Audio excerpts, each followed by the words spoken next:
to my YouTube channel. My name is Wanda Sundarasiwedai. In today's video, we'll be talking about EasyEquities. So I'll be sharing with you guys the stocks that I'm currently holding, as well as how much profit and losses that I've made from those stocks, right?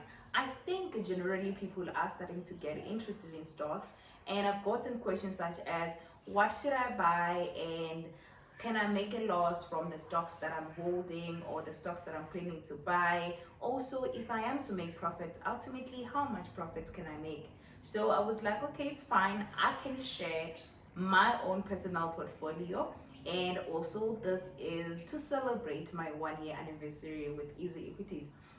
So I started EasyEquities 12 months ago, and I opened an account. I didn't register, I didn't deposit my money right away. I waited 4 months and I was studying the system, just trying to understand how the whole thing worked. And 4 months into registering, I actually deposited money and started investing. So I'll be using my phone to just screen record, just so I can show you guys how the whole thing or how my portfolio is doing.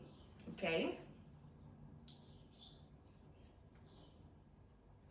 so I'll go into my EasyEquities app, and I'm currently using the app because the laptop is not really very clear, and the app shows exactly what you need to see, right? So as you can see on my portfolio, I'm currently at 25,903, and that's including profit, right? It's my own capital including the profit that I made. So the profit that I made, as you can see on top, from my overall portfolio, it's 4,572, which is 21% of my own capital, right? So I know I've bought some shares and I've sold some shares because when I started, I didn't really understand what was going on. So I bought shares that I was not willing to hold for a long time, so I sold them for shares which I was planning on holding. So the shares that I currently have today, it's shares which I'm planning on holding for a long time. So whether they're going down or up,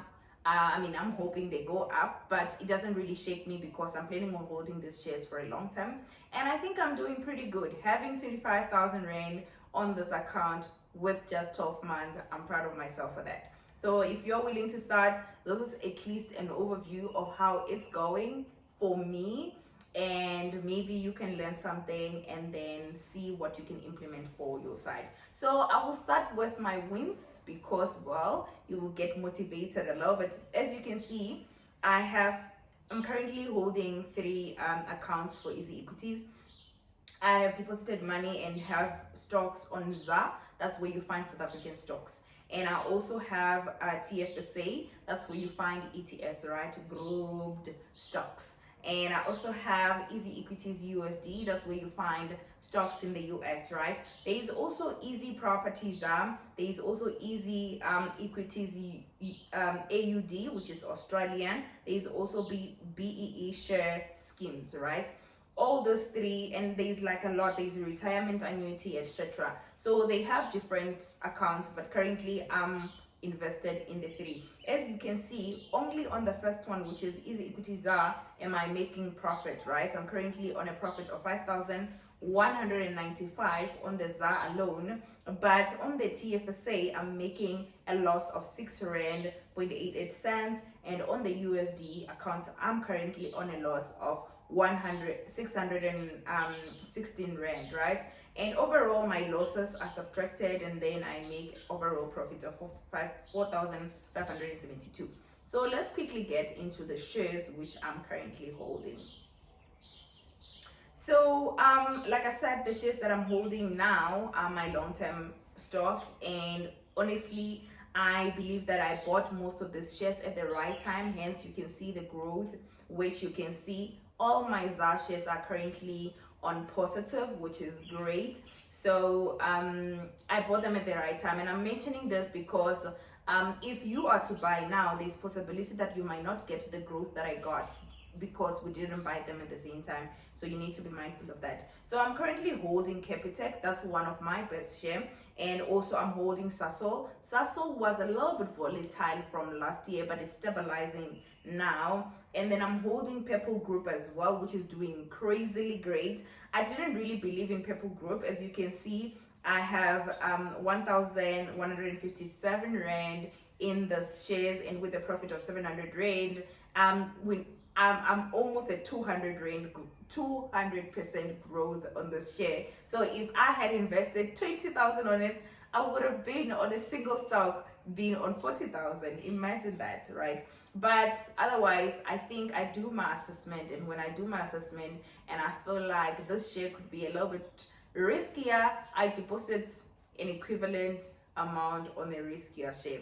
So I have Capitec, I have First Rand, I have Purple Group, I have Sasol, which is currently sitting at 118% growth. I have Tungela. This share was introduced to the JSE Stock Exchange earlier this year, and it was a separation from Anglo. So Anglo separated their coal entities together, and they registered them as Tungela.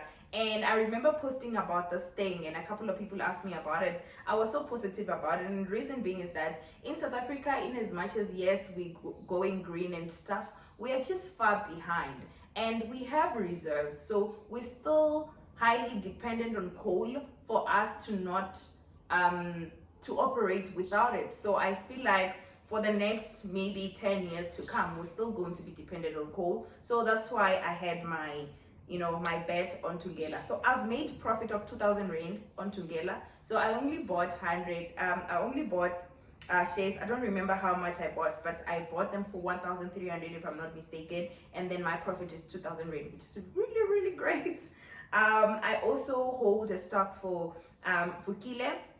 This is a property company, and I love them because they've been stable. Even throughout COVID, they've been stable and they recovered very well. So currently I'm sitting at 76% profits. And I also hold Woolworths. So initially I didn't really trust retail stores because they can be very volatile. So but I was like, okay, let me try Woolworths, and it was growing steadily, so I felt like let me hold it for long term. So I'm currently only sitting at 600 rand with 114 rand interest rate. So that's all I'm holding on ZAR. So this is all my ZAR stocks, and I'm holding them for long term. And then let's go to my tax-free savings account, which is where you're gonna find ETFs. So I only bought these shares for the past 4 months, if I'm not mistaken. So I have Invest S&P 500, which is Infotech top 500 companies that are listed in the US, and I'm currently at a 3.4% growth. So ETFs kind of have lesser growth compared to equities, which is the ones which I showed you on ZAM. And I'm invested heavily on this because my goal is actually to maximize my tax-free savings account and get my benefits for not being taxed on dividends and not being taxed on capital gains, so that's why I'm heavily invested on this. So I only hold 3 currently. Like I said, I only started investing on ETFs maybe in the past 4 months, and I'm trying to figure out which other ETFs I'm going to invest on. I know Cetrix has DV ETF, which means the ETF that focuses on stocks that pay dividends. I'm interested in that. I'm going to explore it, and I'm most likely going to buy it. And I also hold Nasdaq 100. That's one of the mostly bought ETF on EasyEquity, and it's also currently sitting at 3.96% on growth. So I'm hoping that this will recover. Normally ETFs over a year, they do like 7%, which is pretty good for a non-taxed account. So I'm hoping they will grow. Even the top 40, which is currently not doing well, I'm sitting at minus 4.35% loss. I'm not worried because I kind of know that the index itself, which is the top 40, normally does well. And I think currently they're sitting at 17% year to date. So which is really good. I just bought it late, or rather maybe I bought it when it was high. It's something which I'm learning, and ultimately I believe this will recover as well. So let's go to my USD account, which is my highly lost account. So I'm currently sitting at minus 7.9% loss which is 600 and something rand of a loss. And I'm currently holding two stocks. I'm currently holding Apple and Caterpillar. I started by buying Caterpillar. This is simply because I understand this company, I understand how it works, I understand what makes it profitable, what makes it a loss, and it has been growing steadily. So let's just get into it inside and see what I'm talking about. So if you can go to over a year just to see the performance of Caterpillar, in the past year they've performed at about plus 26.7%, which is a pretty good growth. But if you can see from April 2021, they started to dip, and they're still dipping, and they've been dipping, and even in a month they're still dipping. I do believe that they will still recover. Oh my god, my phone is off, so I'm just gonna continue like this without a phone because that was my last portion of the video. So I'm currently holding Caterpillar and Apple, right? So my my Caterpillar stock it's currently on minus, but I do believe that they will recover because the things which is causing the dipping, it's recoverable, and I'm holding it long term. So if I can look into the long-term strategies of Caterpillar, I believe that they will recover and I will recover my losses. So for Apple, I think also this one is my long-term stock, and I'm doing well on it. It's positive right now, I think at 11%, and I'm still going to hold it. And ultimately my goal is to add more USD stocks and to add more ETF stocks. As you can see, I hold fewer stocks because I only buy stocks which I know that I'm gonna keep long term, because I don't like actually looking into my stocks every day. So when I know that I'm holding this long term, the day-to-day loss and gains don't really shake me, so I don't get to worry about that. So thank you, that's it from my side, and this is the video. Hopefully you guys enjoyed it, and let's talk on the comment section what has been your highlight for the video. Thank you.